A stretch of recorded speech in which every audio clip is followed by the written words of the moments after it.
No Nate, so we get to talk all kinds of crap about him. Yeah, he's busy training, isn't he? Now he's busy with his wife. Nate's not married. Might as well be. Okay.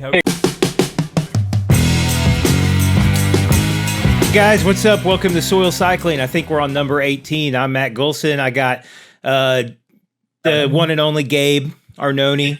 We've got Austin Hines of BPR racing fame and Matt Johnson, who is, he just told me a few minutes ago he is in the best shape of his life. So that's why he's on the show. You only get to be, he said he will not be in as good shape tomorrow as he is today. So he's taking advantage of that by pulling us into the future on today's podcast. So we got some topics to talk about, and even though this is soil cycling, I think the first topic is going to be BPR, Bike World Performance Racing. I want to hear about what you guys got going on. It's pretty exciting in my opinion. So tell us about it, Austin. So really, it all kind of came in. We started talking about doing this in Florida and back in January, and it all came together pretty quick. But just we've always wanted a race team, but never had the people that wanted to do it. And now we've got Chris, who's racing all the time, Zach, which he raced a bunch in the past, but obviously super strong. And then the big thing was Kevin. Kevin was with Team Wooden Wave for a really long time. No hard feelings there, just Team Wooden Wave quit racing, and Kevin was wanting, a race team, people to ride with. So a lot of this was a little bit of my idea, but a lot of Kevin and Misty. Misty's his wife. Mm-hmm. She's a runner, but she's also a cyclist. So I told her, let's do it. I don't want to have any, say in who gets to join. I want to be the shop. I want to support it. And from then on, we got some meetings going. Next thing you know, now we have a real team with some pretty cool jerseys and lots of local sponsors, and pretty excited about it. It's really cool. Yeah. So when you got this thing going, the local sponsors, a lot of legwork on your part, like a lot of phone calls, or did it come together pretty easy? Originally, we thought, we had our first meeting and we were like, let's give ourselves a month to get, I think we limited ourselves to 8 sponsors. That way the jersey's not super crowded. And so, we all thought, okay, a month. And we actually filled up all 8 spots in probably less than 48 hours. Yeah. So local businesses were super happy to jump on. And of course, but it was all ones that we know, so it wasn't we were cold calling. It was each of us had 1 or 2 that we wanted to see if, and nobody turned us down. Pretty much everybody was on board with it. And we're not asking a ton of money, so it's not one logo costs $1,000. It was pretty inexpensive just to get it rolling, and we'll see if they want to do it again next year. But so definitely. Okay, next question. What's the criteria to join the team? How do you pick runners? So that's a good question. And that's what I wanted no part of, just because I'm too close. Customers come in, I want to be on the team. Well, I'm not. Right. I'm not the gatekeeper. We did decide for 2025 to leave it with the core 8, the ones that started. So all of 2025, it'll just be us 8. And then elite. Yeah. Yep. So, okay, let's see if I know the 8. So we got Chris, we got Kevin, we got, hold on, these need to come down. Okay.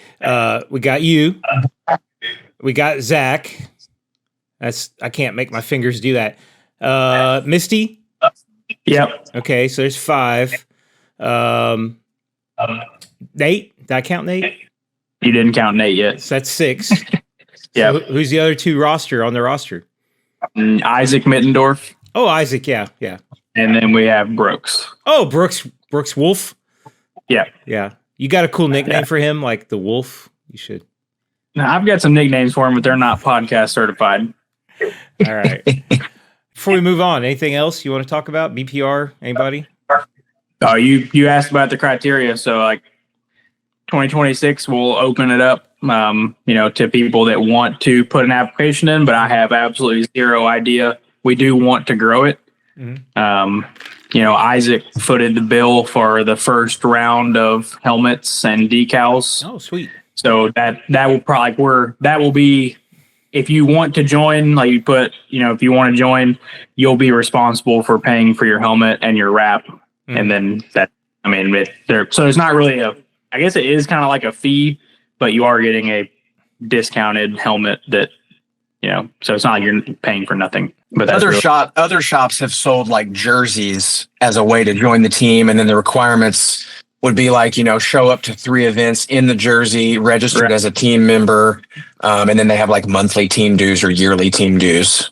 Yeah. So as far as I know, that's not going to be a thing with us. It's literally just going to be, you put your application in. If we look, I'm assuming that we know who races in our area. So if you're just a rider, probably not worth it. Although I think we are going to like more t-shirts and stuff like that. So like people can represent, but well, if you start an overweight Clydesdales 47 and plus next year, I'm in, all right. Pad out the numbers. Okay. So that's awesome. Let's move on and talk spring racing. So we have 3 events. We got Assault on Williams Hill. We got Glen Vegas, and we had Ride to the Sky. So those were our 3 soil GP events that we've had in the spring here since Dirty South. So Gabe, what do you think? Tell us how you smoked Nate. Yeah. How I smoked Nate? Yeah, the Assault on Williams Hill. Tell us about it. Oh, I guess I poked the bear too hard and Chris Henderson, and he ended up going hard. And then I looked back, and it was just Chris Henderson and Zach Wilkins and I just maintained the gap. They eventually dropped me, but I think it went hard right off the gate, and so that caught a lot of people off guard, like not just Nate. And so I didn't realize that was going to happen. You guys told me afterwards that because I did that was like a known thing, but that was the first time really I'd ever ridden with Chris. Yeah. Yeah. Chris, every time you ride with Chris, it's hard right out of the gate. Yeah. So it was like up a climb or something. I like went over the top, and then he went over the top of me. And then I think maybe someone else did again. And it was pretty wild, like the first 7 miles. So where did you drop Nate? Which climb? Was it Eagle Mountain? No, it was like, it wasn't even really a climb. It was, I don't know, probably in the first, 7-8 miles, like up just a little tiny climb. I don't think it was any sort of like big selection, like pinch point. It was just fast. And if you weren't in that draft, you weren't going to stay on. Yeah.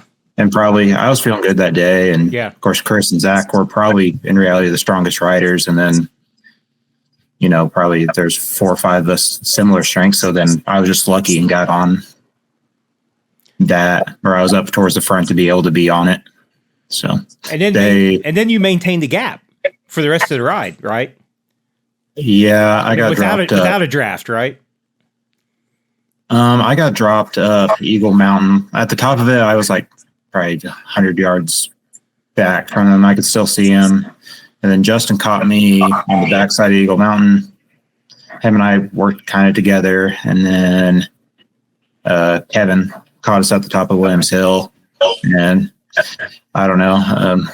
I just kind of what happened with Austin and I just kind of sat at the front and with them too, and just sat at the front and try to maintain the gap, because basically I wasn't wanting to race them. I was more just like, I'll try to stay away from Nate, and I'm just going to go as hard as I can for as long as I can, which ended up biting me in the butt, because the last selection point I cramped up the climb, and Justin Jenny Ridge got away from me. Yeah, I cleared that tech section too, and they had to walk it. And then right after I cleared that tech section, I cramped. Yeah. That happened to me. That happened to me 45 minutes after that happened to you. An hour after that happened to you, it happened to me. I cleared that section. I made it all the way to the top with just a minor cramp. Yeah, it was. If the race would have been like a half a mile longer, I was chasing them down pretty hard. Like they sprinted for, I guess, third and fourth, and I was probably like 60 yards back when they were sprinting. Yeah. So I was almost back on. So Matt, that was Matt Johnson. That was you. You were able to make it, and you were in front of me for a while, and then you got away from me. But so what? That was, I don't know. Was that your first time really doing an east side ride, a hilly south ride? Yeah, other than the only time I did a ride from the corner of, what was it, like Eddyville to Golconda. Yeah. But this race had way more climbing than anything. I mean, I couldn't put together 7 rides up here that had that much climbing. Yeah. Were you surprised that you rode very strong? You did really well, or were you expecting to kind of struggle a little bit? I mean, I didn't see you struggling. It seemed like you were always in control and riding well. Yeah. So out of the gate, I mean, first of all, the night before, ironically, I slept almost 9 hours, which never happens before any type of organized group ride. I felt really good that morning. I knew that the pace was going to be high right out of the gate. And so my goal was to see what that felt like for a mile, 2 miles. And I realized very quickly that number was going to be unobtainable for me for 41 miles or whatever it turned out to be. So I just kind of told myself I was going to try to ride somewhere below my threshold and just see how I felt after Eagle Mountain. And basically, I never felt bad. Yeah. I never felt bad. Yeah. You just kept riding. I averaged 191 watts, which for that distance and that climbing for me is fantastic. Yeah. We probably had about the same wattage, except for your watts per kilo is way better than mine. Because I would catch you a lot of times, catch up to you on the downhills, but every climb you would just kind of distance me. So congratulations. Yeah, no, I had a blast. I will say, Matt Johnson, you maybe didn't get on the podium, but you definitely had the award for best kit. Best kit?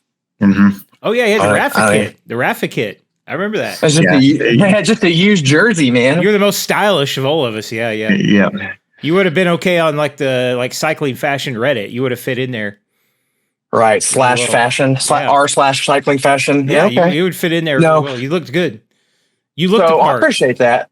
Well, I felt you got to feel fast, right? And I wanted to perform. So my brother always says that if you want to be fast, look fast. And he said, that's why I'm not fast. Cause I usually have like an old Nashville jersey or something. So yeah, it slowed me down. I will say this. I felt like during that race, I did have an unobtainable carrot in front of me though. And that was Kate Carrier climbing in front of me. And there was absolutely zero chance of me catching her. Yeah. She's a strong climber. She's got that power to weight. Austin, you were there, right? No, I was there okay. I was going to make the original date, but then the makeup date. That's what it was. You weren't there. Okay, cool. All right, let's move on to Glen Vegas. I think that's enough of that. Glen Vegas, my favorite mountain bike ride. I loved it. It was super fun. We had a good turnout for the day. It was wet. It was kind of slippery, but not, it was fun. I loved it. And wish we could make it grow even bigger. Let's see. I don't really remember what happened right now. Somebody walk me through it. Chris won. But Chris Henderson, there's a gentleman from Indiana. Dean Parmesan. Yeah. And then who got Nate? Nate got there. Nate. Yeah. And then it's always fun there. Was that revenge? It's a really hard race. Was Nate like gunning for you? You think he revenge? Nate's always gunning for me. If you're talking to me. Nate, his big thing was Nate never goes out hard. Like he always goes out, lets the race come to him, and that bit him on was it Salt on Williams Hill? Yeah. And so the whole way up there, Chris was like, Nate, are you going to go out hard with me? Because Chris always goes out hard. Nate kind of winds up. And so Nate was like, all right, I'll go out hard. And I guess that kind of paid off for him. Yeah. I think Nate made it across the levee first, didn't he? He got in front of Chris somehow. Maybe. I feel like he wasn't, but he maybe was. I was fourth wheel. And on the very first bridge, I got crashed into. So there's like a gap behind me. So it's the top three and then me, like a little bit. They were a little bit in front of me. Yeah. And then that stayed that way for a little bit, at least.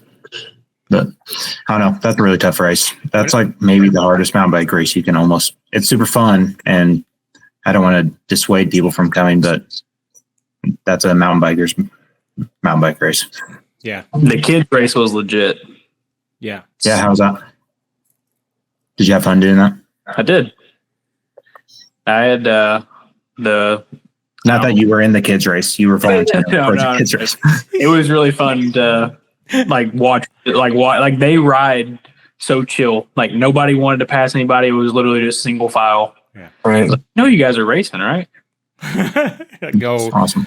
Hey, does Chris, what's his background on mountain biking? Chris doesn't do, I mean, he has owned mountain bikes in the past. Yeah. He's just Chris. Like, it doesn't matter. Like, he's just strong. His power to weight, pretty high, and he's good at everything I've seen him do. I think mountain biking, he's probably like, well, you guys saw, Glen Vegas 2024. He crashed in the parking lot. Luckily his skill, or his fitness, I think, can outweigh his skill. Not that I think he's bad. I just think that's probably the discipline he's the worst at, but obviously it can't work. And that makes sense for most people. If you ride bikes, you probably do mountain biking least. Right. Yeah. I definitely wouldn't call him a mountain biker, but he's got like really good road skill as far as bike handling goes, and he can make it to a mountain bike race. Yeah. Yeah. Did he eat it? Anybody eat it? Anybody go down in that race? I think besides the crash at the bridge, they wrecked into me at the bridge that they wrecked into me. I didn't hear of anyone, nothing big. Like there were some tip overs or Lower Bluff is notorious for people getting hung up. Yeah. And putting a foot down. But I didn't hear of anyone really crashing. Good. Was there any double leg cramps? No, I cramped for a minute. Well, I know of one guy who had a double leg cramp. He shut down the event really early. Hey, Justin's here. I'm not going to talk trash about Justin, but I was perplexed by that. Like, I was like, what?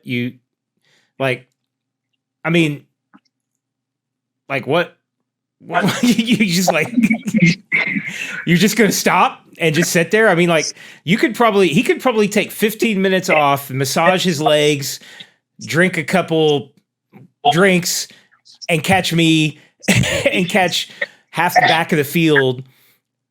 But if there's I guess I don't know. He's like, if I race, I'm going to hurt myself worse. I don't know. Justin's not here to explain himself, so I don't know what happened, but he was pretty upset when he got back to back to the start finish line and took it out on his helmet and didn't really want to talk about it. So he did.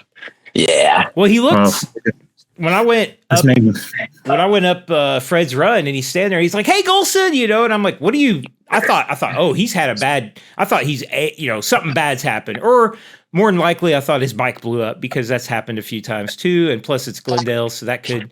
So, and he's just he just seemed like he was just chilling at the side of the race. So, yeah. But why didn't Barry race? Was he just volunteering or did he want to? Barry's hurt right now. I didn't know that. Injured. Oh, what happened to Barry? Broke his collarbone. Had Chubb and Duro are in the practice.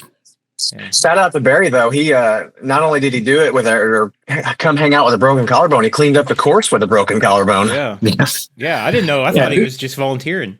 I didn't know. And who gave him? What was that? Awesome. Who gave him air horns? I think he brought those on his own. I definitely saw more of Barry than I typically see every time I went past, and got air horned every time. Yeah. But and I kept on asking him for gaps, and he was just like, "You better go." He wouldn't. And then also people talking. When I was on Lower Bluff, I was like, "There's the top 3 guys," and then it was me and like I don't know 3 other guys I think behind me, and just kind of a train of us. And Ian Bolton was just like talking to me like, "Hey, how are your legs feeling? Yeah. What are you thinking? How's it going?" I was like, "I'm not telling you anything." And then other guys kept on because there was that crash, so people didn't know who was up the road, and people kept on me like, what place are we in?" And I was just like, "I'm not saying anything. Just no, not giving any hints." Playing it close, keeping it close to the vest. Yeah. That Lower Bluff was awesome though, because it was like there's always people hanging around taking pictures. I want to shout out to Aaron, who did some awesome media work there for the race. I mean, like that should really help promote it for next year. It was really, really good job with the pictures and the video, and that was sweet. Thanks, Aaron. I'd like to be out on course next year. Yeah. I'd like to see it. It's the only problem with that course in the sense of like people watching it is that you have to at least you have to ride out. Yeah. Or you could hike out to like the 2-way off the lake loop, but Yeah, that's a tough one to watch. 45-minute hike to get to Lower Bluff, I think, if you were walking. It's a long way over there. All right, so Glen Vegas, anything else? Anybody, Matt, you ready? Matt, you ready to buy a mountain bike? Honestly, yeah, for nothing else, like what Austin said earlier, I mean, I grew up riding mountain bikes, nothing technical, but I do know that it makes you a better bike handler. It's like the one discipline that will prepare you for everything. For sure. What was it? Plus, I saw what you did. I saw what you did in your video, that crazy maneuver you did. So now I'm inspired. Yeah. Up and over that rock. Yeah. Yeah. Hey, that was intense, man. That was, I got a call from Red Bull. They want to sponsor me with a helmet next year for riding over that rock. I felt like $1 million when I did that though, because I was like, why are these guys stopping? There's a clear path around them, and then I should have stopped. I think I would have been fine if I just stopped and walked for a second, but I don't know. I figured Tom was coming after you. Who? I figured Tom's was coming after you. Settle that stomach pain. Yeah. I will. Well, Lower Bluff is awesome in that sense. Like Still sore. every single like crux part of it has like 3 different lines. Yeah. You can get around. You can get around people and pick a alternative route. I had Ken Medley to follow through there, and Ken knows the super secret best ways through, and that was great. He was really fun to follow. There was a lot of places that I could have passed him. I could have asked him to let me pass him. I know he would have, because he mentioned a couple times just to let him know. And I'm like, no, you're doing good. I was like, this is way better than me leading. If I'm leading, I'm going to be wrapped around a tree. But following him, I was like, this is so fun because, yeah, he's a good rider. I was going to say that I think it's interesting. This is my first time going to any kind of mountain bike race and like being a part of it. But some of the guys I saw there were guys who maybe haven't always finished really high up at like Dirty South, but are excellent mountain bike riders. So you can see where they excel. Yeah. I'm for sure, like, even though I'm bad at mountain biking, I think I've got enough technical skill where I'm a little tiny bit better than somebody who doesn't mountain bike and maybe a little fitter than me sometimes. But yeah, that was fun. I actually felt like I was in a race, and that was great. So do Glen Vegas next year. Yeah, upset Hank wasn't there to, give you a challenge. Hank's so much fitter than me right now, but he's not a real good mountain biker, and I think savage. He's just, hey, sorry, but he's not a real good mountain biker. He's on them brakes really hard, and but if he's in front of you and on the brakes, you got to be like, I'm not good enough to get around him, like you just ride around him. You guys would be like, out of my way, Hank. I'm like, I'll just stay behind this guy for a while. But Hank's so much fitter than me. He probably would have left me on Fred's run, and I'd never seen him again. So no disrespect to Hank. He's Yeah, he's not here to defend himself, but Hank's been like on this amazing training routine, and I think he's just gonna be going really good this summer. He's strong. Yeah. Let's move on. Let's talk our road race. Let's talk blue ride to the sky, and the BPR's big win. Go BPR. All right. Swept the podium. Peters. Yeah. No, we didn't sweep it. JJ got up there. Oh, he did? He was fourth. Yeah, I thought JJ got third. That's what I thought it was Nate, Zach, JJ, and then Chris. I wasn't race director at that event, so I probably need to work on that. We'll recruit JJ. You guys should be ashamed of yourself. You guys should be ashamed of yourself for hijacking a family fun event and turning it into a race. No, Golson hijacked the family charity event and turned it into a race. It was a family fun ride. It was just, my family was there. They had fun. Yeah. We were like Dominic Toretto. Yeah. My mom and dad and my brother and my wife all went and had a really good time. My brother was actually the winner of the race. He was the first one back. He won the 20 miler or whatever. He said he was the first one. Nice. So, and that was his first bike ride in like 2 years or something. So, first organized ride or something. So I guess there's a pretty good argument to be made that you really shouldn't hijack a family fun ride and turn it into a bike race. So, but it did bring in, I don't know, 10 people to that ride that probably wouldn't have, maybe not have been there, so they probably appreciate it. With the weather, I don't know if I would show up. No, I wouldn't have. If it wasn't for the Soil GP, I wasn't coming. Yeah. It was a bad day. I love the route. Yeah. It's a good route. Yeah, like I enjoyed it so much last year that I was bummed when it was going to be raining, but, y'all said rain or shine, so yeah, here comes the family. So talking about going hard right at the beginning, we had we had our neutral section, which our neutral section was, 20 miles an hour, pretty tame. I was sitting in the back, this is great. And then we crossed 13, not at a red light, of course, safely crossed 13. And then the race was on, and it got pretty fast, pretty quick there. And turned into a race, or turned into a family fun ride. For some. My daddy pulled me the whole way.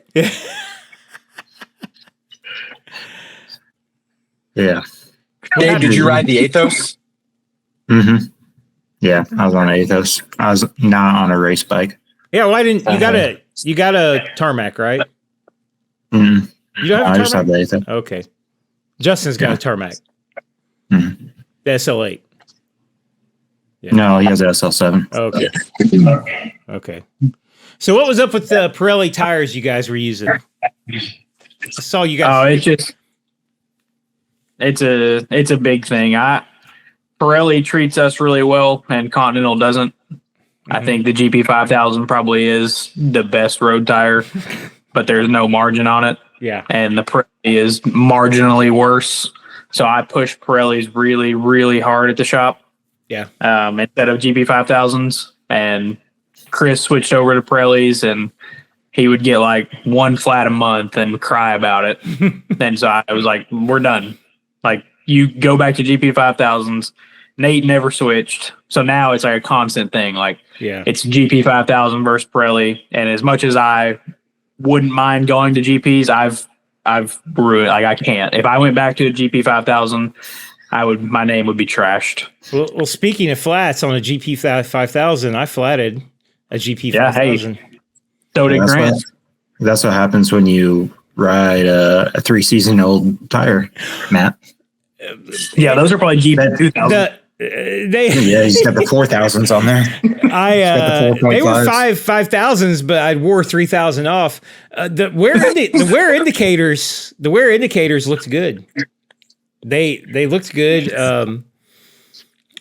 Apparently they weren't. No, I shouldn't have took. I mean, I was done. I'll hook you up with another set. No, I've got a stack of tires. It's just new ones. I got no. I don't have any new ones. I've got a stack of tires that have great wear indicators. Matt, I will give you 2 brand new inbox Gravel King slicks if you want them, because I'm going to have Gabe put TSARs on mine. So what's the rolling resistance on Gravel King slicks? It's probably It's not as good as regular 3-year-old S5000s, isn't it? Depends on what pressure I tell you what rolls a lot better than a 3-year-old 5000 is one that's properly inflated and rolling down the road. Yeah, that's a good point. Yeah, and I had 90 pounds of pressure in that back tire, so it wasn't a pinch flat. I think a rock stabbed it. And it was also a TPU tube from China, so that might have been. Well, when it's raining, your tires are like picking up more grit and stuff like that. So it's just going to be more prone. Yeah. To go flat anyway when it's raining. And the real winner, somehow Nate rode a rain race on a Bontrager tire and didn't flat. Oh, wow. I'm glad you dissed Bontrager. That's funny. I hate Bontrager tires. Yeah. I'm clipping that and sending it to Drew. I tell Drew every time he comes in, like, hey, Trek, just quit making tires. Let's leave it to the tire manufacturers. I got nothing against Trek bikes, but everything Bontrager I've ever had has not been very good. The tires are just not there. What was it? You guys showed up last year to a mountain bike ride. Like the whole BPR team showed up to a touch of nature ride, and everyone, all of them flatted. I think. Yep. Every single dude. Sponsored Bontrager tires. Yeah. Hey, like we're standing at the trailhead, like, where are all of them? And then someone, I think it was you, and he was like double flat, so everyone's back there. Yeah. Trek reached out to BPR and was like, hey, well, free tires around. We were like, yeah, no thanks. Yeah. So Chris, Zach, JJ. Yeah. You had it right on your list, I think. Okay. And then it was Nate, Zach, JJ. Sorry. Nate, Zach, JJ, Chris. Who is Correct. fifth? Grant. Yeah. That was the dude from Bowling Green. Okay. Yep. And then Gabe or Justin? It's I don't iffy. want to get into it. Huh? I don't even want to get into it. No, he's not. He's not here to defend himself. You said you said there was a little controversy here about a sprint. No, for sure. I think the way it would really be would be Justin, Austin, me. But I got told that someone was setting me up for the sprint, and that didn't happen.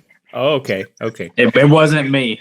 Yeah. And there were only 3 of us. Austin did his job completely correct for that ride. Yeah.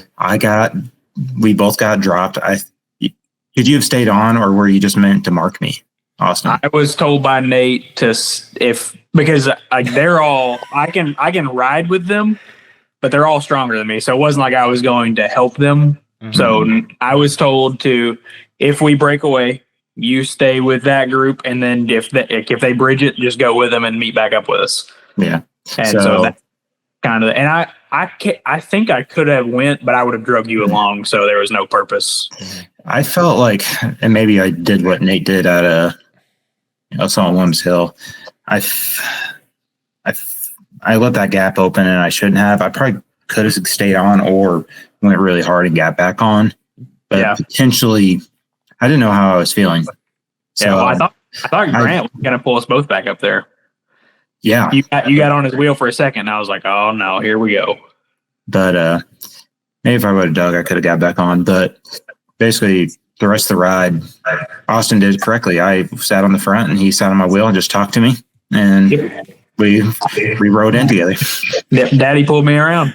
I had the recovery 50 miler the next day was arguably harder than that 50 miler for me. I make a big hole in the wind. Gabe does make a big hole. Yeah.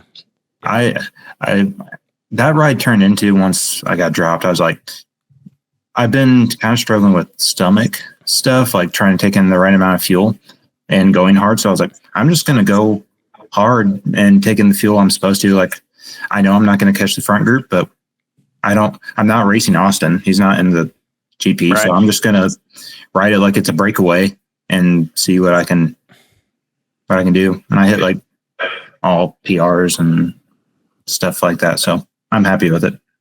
Not happy with how it finished, but happy with the ride.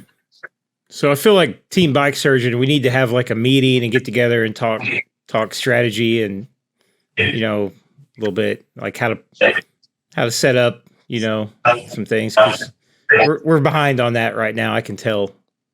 Well, I don't think there is Team Bike Surgeon. I think Team BS. yeah, that's what it is right now. O'Fallon has a team. I don't know if they really race or if it's I don't think they do much anymore. Yeah. So if I would have known you were bringing a whole squad, Austin, I maybe would have called up to O'Fallon and tried to get some guys from up there to come down. In fairness, I also didn't know we were bringing a whole squad. We actually were, the whole plan was to not, Golson actually ruined it. The plan was to not tell Chris and not tell Zach. We were going to bring the B team because if everybody goes all out, nobody's beating Chris and Zach. They're running away with it. So we thought, this being a charity ride, fun thing. Chris won't be in it because he's not going to be in the rest of the Soil Grand Prix races except maybe Touch. So we were like, let's just bring the B team, me, Nate, Kevin, and Brooks. And so that was the original plan. Good thing they came because Kevin and Brooks both backed out because of the rain. So really didn't think we were bringing a whole team. Well, that's fine. It was fun. I enjoyed the first little bit. Like there was some bumping and moving and it was fun. Jockeying for position. I totally pushed Nate out into the wind once. Just wrote him off and out of the draft. But Golson did ruin it though. He watched because Chris watched your Glen Vegas recap video, and you started talking about Ride to the Sky the next weekend. So he was actually a little bit upset with us that we didn't tell him about it. He's like, "You guys weren't going to tell me?" You're like, "No." Dang. Like, where I'm going to lie to you, I'm going to tell you. Well, I don't know. I mean, I'm glad he watched it, and I'm glad he came. I mean, yep. Why? It worked out. Yeah, like the best deserves the best, right? I mean, I don't know. But yeah, I mean, yeah. I think I'm gonna buy a really good e-bike next season, and I'm just gonna follow these with a camera and just be like the media guy for the Soil GP.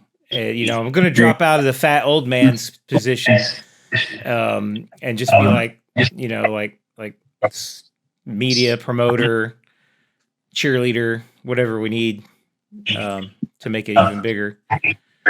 But I was just gonna say, I don't think it's really a bad thing that you guys treat it as a race because that event needs people and.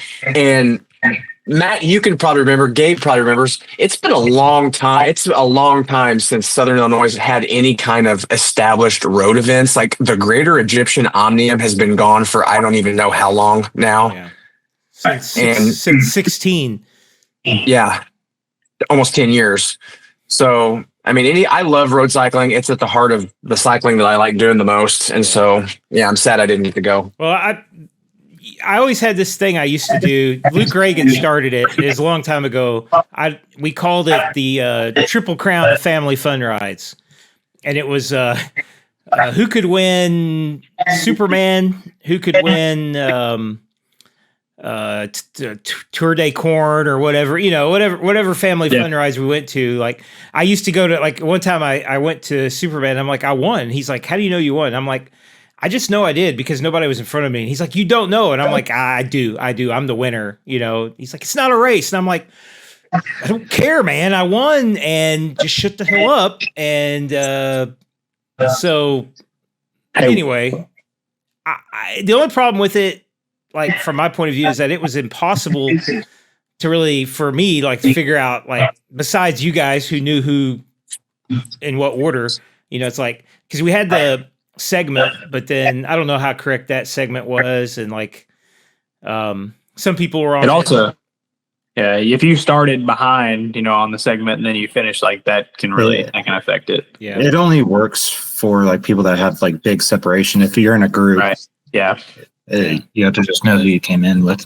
So maybe like if we ever did something like that again, have like a sign up book at the end and like a piece of paper, and you come in and sign your name, like it's a control point. And you're like, yeah, I was the 7th, 8th finisher, 9th finisher. I don't know. I have no idea. But or hear me out, a sprint line. Yeah. It wasn't established. I didn't know either. Gabe was trying to tell me where it was. Like, I don't know Illinois. I don't know where this. And then I guess I said it wrong too. Like, there wasn't an established spot, and that was just an oversight. So that's all part of the soil GP fun. It's like it's kind of it lets me kind of play around. Figure out who's going to be the winner. Like I can start cooking the books. I will say, I told Austin and Justin at one point, I was like, let's just ride hard. And I told Austin, I don't know if I said it explicitly. I was like, come on, like not pull, but come on and pull. Like, let's just finish this. And then you kind of start going. Like we started rotating for a minute. Start flicking the elbow at him. And I did a little bit of Mortal Kombat. Turn around and be like, get up here and finish him. I see that in races a lot on TV, and I always think that looks like that would be hectic. Well, I like road tactics in a sense, but for a race like that, I was like, I just want to ride hard. Yeah. I think I told Justin and Austin that multiple times because we could have like slowed down and like watched each other and blah, blah, blah, tons on that. And that is so boring. I'd rather lose and let's ride hard. Like, that's kind of where I'm at. I'm like, I would just rather ride hard and lose. Well, I knew like the whole thing was like when we got back on that main road, I was like, now it's 2v1. So I was like, I'm not going to go to the front and work because I don't know what they're doing. And I could see them, they would get up there and when they would talk to each other, and I'm like, I wonder what they're saying. And apparently they didn't know what they were saying either because it didn't work out for Gabe. But so I was like, how am I going to cover both of them in a sprint? So did he just sprint and forget about you, or what happened? What happened, Gabe? I don't know. He was giving you a lead out, but then the lead out just kept leading. Is that what happened? The lead out was the sprinter. So it was. I don't want to dog him too hard, but he slowed the pace down, which I was like, okay, like we were. Austin probably going 20 to 23 from the way back. Yeah. And so like 200 yards, 300 yards before like the finish, he slowed it down to like 17. I was like, okay. Like, so I started creeping back, like trying not to freewheel and trying to get like, I don't know, 10, 20 yards behind Austin. And I was going to start my sprint way back and kind of slingshot. Yeah. And so that Austin sitting second wheel. I was like, he'll have to get around Justin, and then I'll already be going 8-10 miles an hour faster. Good road tactics. Yeah. But then right when I'm about to wind up and go, Justin just starts sprinting on the front. And so I just sat up. I didn't do anything. And they sprinted, and then Justin kind of closed you out. Yeah, he did. We almost both went down in a family fun race. Yeah, and it was not a good look. And imagine going on the IR from the ride to the sky. And so maybe he was just doing mind games with you. He was like, I know. Well, that's what I was like. Maybe he just wants the points. Yeah, he was trying to get you. He's like, hey, get back there and get in slingshot. Well, no, because he was. Well, but he was pulling, like, I mean, he's seemingly doing everything. I mean, we split the work probably 50-50 on Spillway. Well, Justin, which I think he was telling me to like take a break. I was like, no, let's just get this done. Like, I'm not gonna. Well, he's a very fine and upstanding bicycle rider and racer, and I'm sure that whatever happened was not intentional or designed to slight you in the very least. I think he was probably just. I think it was. Okay. Are you trying to recruit me for BPR? Yeah, he's not here to defend himself. Right. Yeah, I don't know. Yeah, I'm not upset by it by any means. No, I was for a minute because We rode back in on hard to not be upset.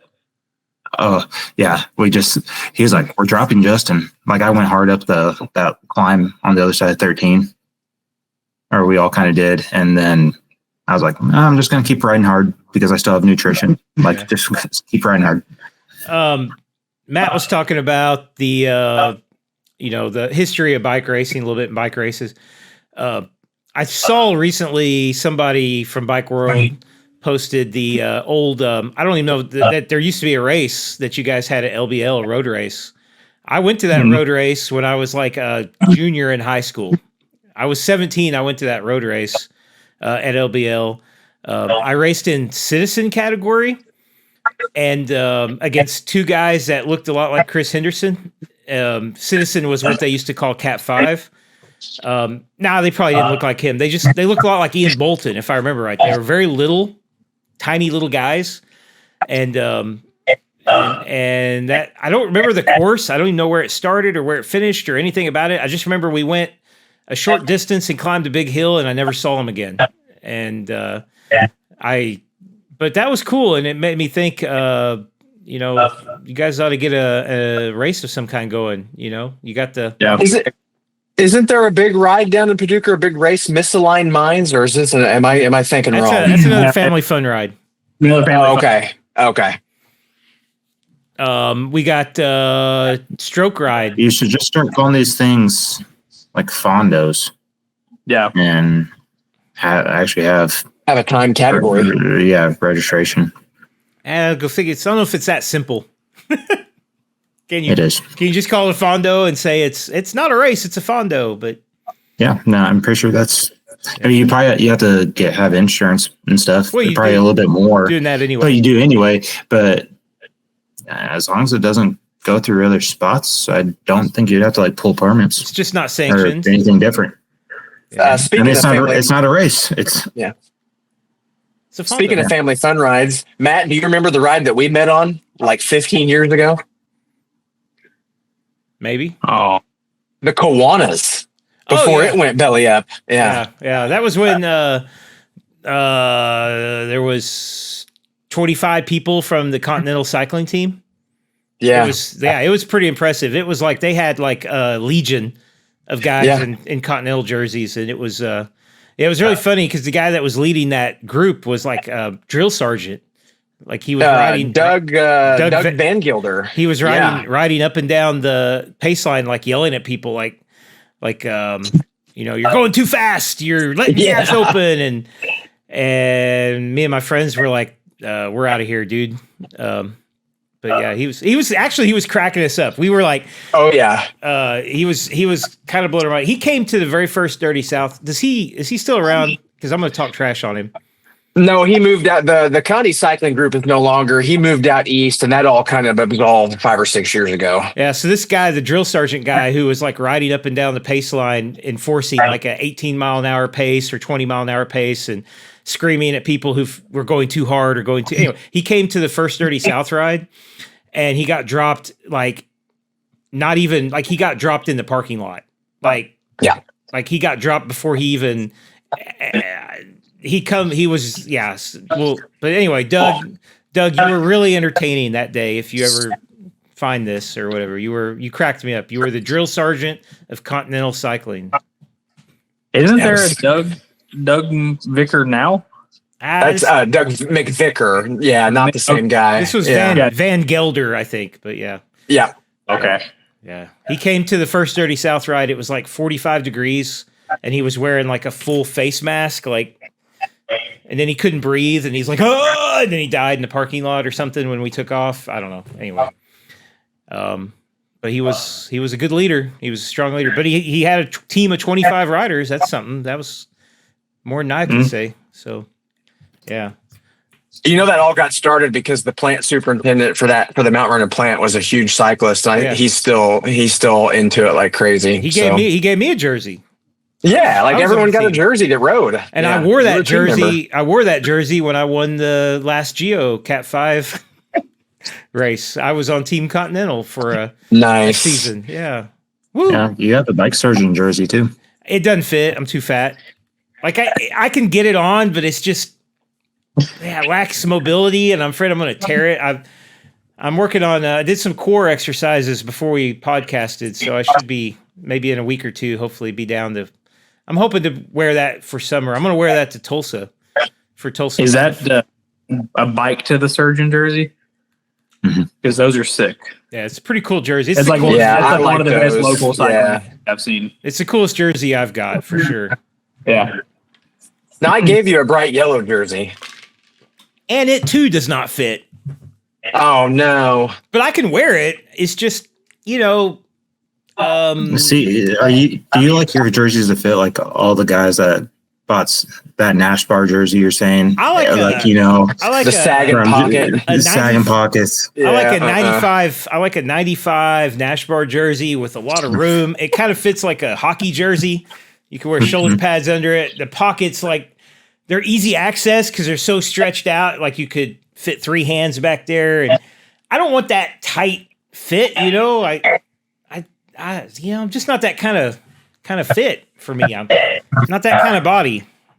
Nash bar jersey, Aero socks. Yeah, I do have some Aero socks. But I heard someone talking trash behind me saying I was wearing Aero socks. Oh, yeah, there's a picture.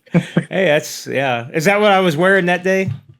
What's What that? was your 4th of July ride? You were Lance Armstrong. Yeah. We should do a 4th of July ride. Yeah. We had one. I did one year, but last year I was in such a bad mood. I didn't want to do it in 4th of July. Well, we can do a Franklin County ride. Austin, don't come because your tires can't clear. Well, we got BAM bike round Mayfield's July 4th every year. Yeah. Nice. What about my tires though? The last time you rode up here, you got on to me because you're having to give your bike a little bird bath. Oh, we got a checkpoint now. We're good. Hey, Austin, I want to tell you, I've got the black ink wheels with specialized 26 turbo cottons on them with TPU tubes, and they are a zillion times better than I can. They're so much like they are like crazy stiff, and like when I stand up and sprint, you don't see them flapping the sides of the bike, like the icons do. They go thunk, thunk, thunk. They're really good wheels. I don't know if they're fast or not, but they look fast and they feel Turbo cotton for the sweetest tire ever made. End of story. Yeah. The only problem I heard is 26. Yeah. What the heck is that? That's why I have them, because I bought one on half price sale, and then Gabe felt so sorry for me for buying it that he just gave me the other one. So I got 2 turbo cottons. No, I think there's a different story to that. I think you bought one, and I was like, okay, Matt, I'll sell you one, and then it stayed there. You couldn't sell the other one. It was there for like 6 months, and then he finally gave it to me. And so they're awesome. I thought I gave it to. That's a big tire. I thought I gave it to Donnie and was like, when Matt he gave it to something, me. Yeah. So he was like, Golson, I think, is going to win the challenge. I was like, well, here's the donation that we're supposed to give you. Make sure he gets this tire. Yeah. 26 is like my inner rim width. Yeah. Well, when I first started button aero gains, man. You're pushing all that wind with that giant tire.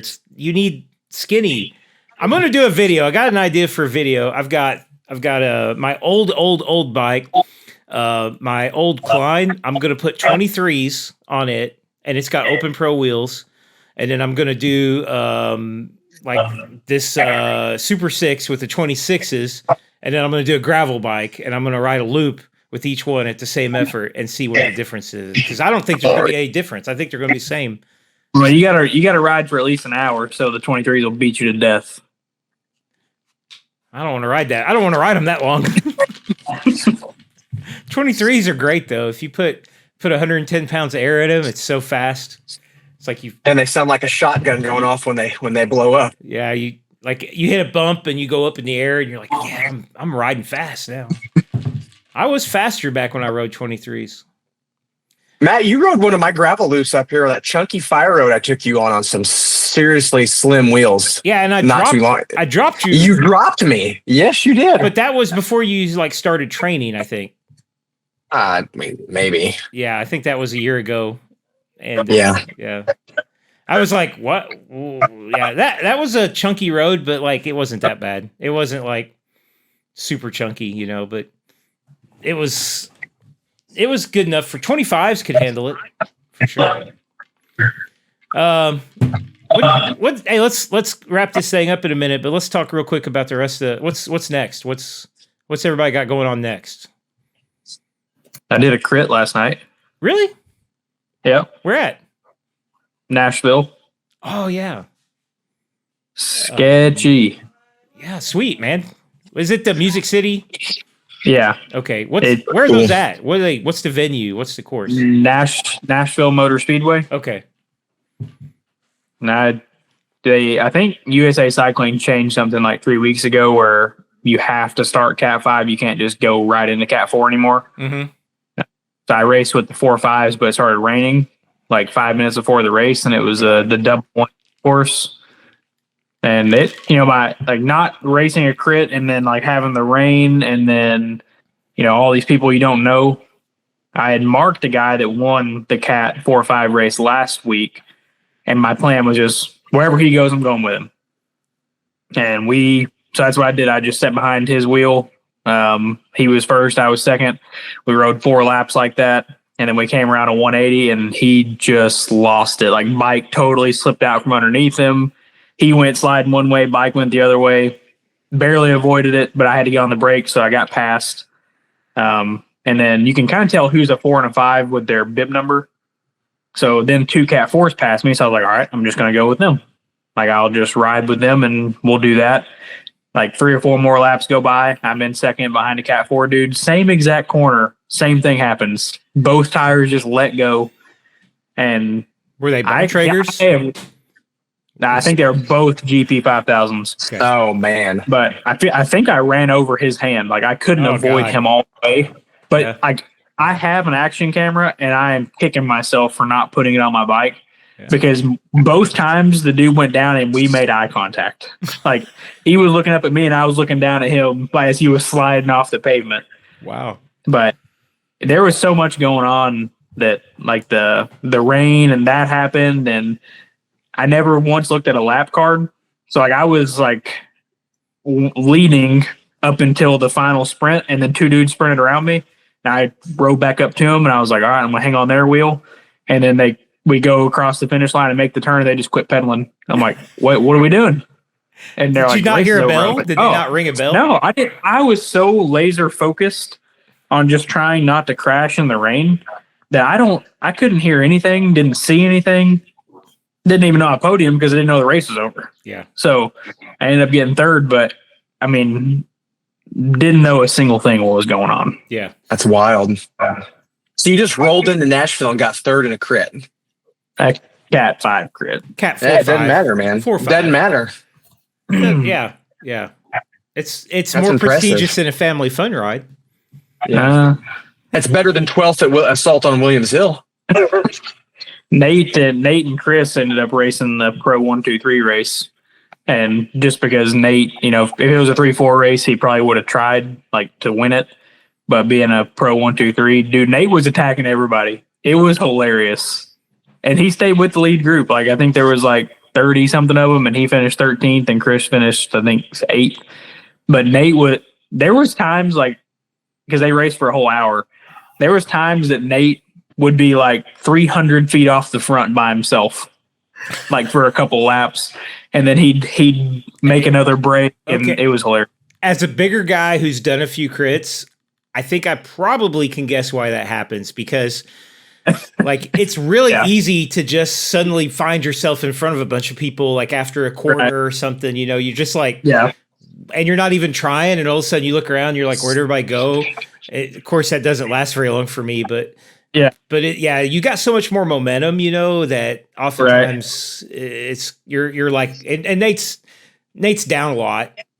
Like, I don't know what Nate weighs now, but it's definitely not 220 pounds or whatever, is it? It's like, I think he's like right at the 200 mark, maybe. At least that's last I heard. Yeah. So I just want to say I've been looking at all these races, the last 3 races we've done, and I have on Strava, I have won the 225 to 245 category. I'm the only one in it, but I have won I it. think I'm in that. You're not on Strava. Well, I mean, I haven't changed my Strava you need since to I was change like your 24. Okay. Well, yes. Well, don't change it. Let me keep winning that. Of course, there's not really winning if you're the only person in the category, but it cracked me up. I'm like, I'm the only one in the 225 to 245 category here. Are you guys going to keep doing that all summer? That's like a series, isn't it? Yeah. Yeah, it goes up until I think the end of July. Yeah. I can only make probably, maybe one a month. Wednesdays are hard for me to get off early. Yeah. But Chris goes every Wednesday. Sweet. But after there was 2 big crashes in the 4-5, which is the race before the 1-2-3, they just raced the oval, which was pretty cool. Like, so they didn't have to like make any corners, but they raced the actual Nashville Speedway oval for an hour. So like their average speed was like 28 something for an hour. Woo. And Nate said the last lap average speed was like 32 something. Wow. That's crazy. Just around a giant oval. What else we got going on coming up into May and June and stuff? End of June is Klaus. Klaus, yeah, we got 26th or 27th is Klaus. Any road stuff? Anything else? Pretty much nothing in May, I don't think. What about you, July. Matt? What you got going on, Matt? Gabe convinced me to get on the wait list for Dust Bowl. I think that's in July. Yeah. Are you doing that? I'm in. You're in. And then, I mean, it's goofy as it sounds. I'm going to try to make, if you're going to do it, Matt, Gabe, I'm going to try to make some of the Thursday night Twilight stuff. I was going to mention that real quick before I go. I was kind of wanting to do that tonight, and then I was like, it's going to rain. So but I'm going to come do that. My brother, I'm really trying to talk my brother into coming too, so we can just kind of train on it. Cause I want to come, got to start getting that going again. I got to start getting out and riding with faster people. Cause I invited you yesterday. You're in the wrong. Yeah, that's true. You did. Was that yesterday? Yeah. Or day before. Yeah. Yeah. This is a bad time for me right now, man. We got a lot, teaching high school, like late April, early May. There's I have 4,000 things going on right now. I understand. It's a bad time. That's one reason why my mileage on Strava has gone from 120 to 80 a week. I have too many things going on right now to train. I feel like me and my wife went on a ride last night and I started screaming at her. Were you saying the power up and there's sticks in the way? And no, we just were yelling at each other because her bike was making noise and I was in a bad mood, and it's just a series of stupidity of you ever been in an event where been in a situation where you get mad and yell and then you realize there's people around you, you didn't think there was anybody around, you thought it was just you.